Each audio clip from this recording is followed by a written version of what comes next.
السلام علیکم ورحمۃ اللہ وبرکاتہ۔ الحمدللہ سیرت شیخ عبدالرحمن بن یحییٰ المعلمی رحمہ اللہ بغیر تھکے بغیر رکے جاری و ساری ہے۔ آج کے اس پارٹ میں ہم بات کریں گے آپ کے ایک عنوان کے بارے میں کہ عنوان یہ ہے کہ کتاب و سنت میں متشابہات کی حکمت۔ جانتے ہیں کہ قرآن و حدیث میں متشابہات چیزیں ہیں، تو اس کے بارے میں آپ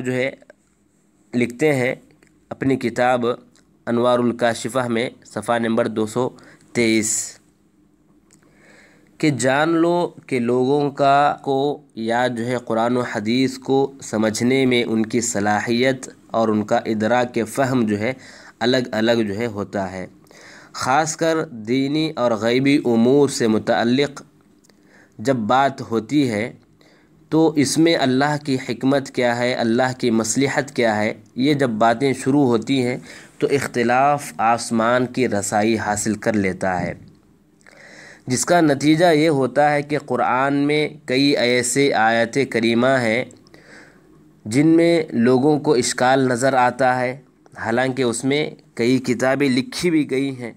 اور اسی طرح کئی احادیث میں بھی لوگوں کو اشکال نظر آتا ہے اور وہ لوگ یہ سوچتے ہیں کہ یہ غلطی قرآن میں یا حدیث میں موجود ہے، حالانکہ وہ غلطی نہیں ہوتی اور نہ ہی اشکالات ہوتے ہیں، بلکہ امر مقصود یہ ہے کہ اللہ رب العزت کی جانب سے یہ متشابہات رکھی گئی ہیں۔ اللہ لوگوں کی دلی مرادوں کی آگاہی چاہتا ہے اور نفوس میں موجود چیزوں کی جانچ پڑتال کرتا ہے، یعنی لوگوں کے دلوں کے اندر جو باتیں ہیں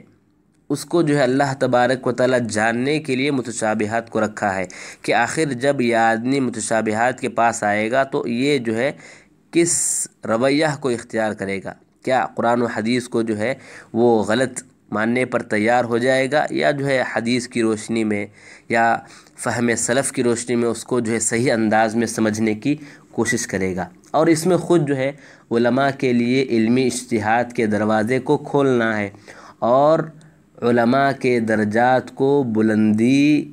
کے درجات پر فائز کرنا ہے۔ سبحان اللہ۔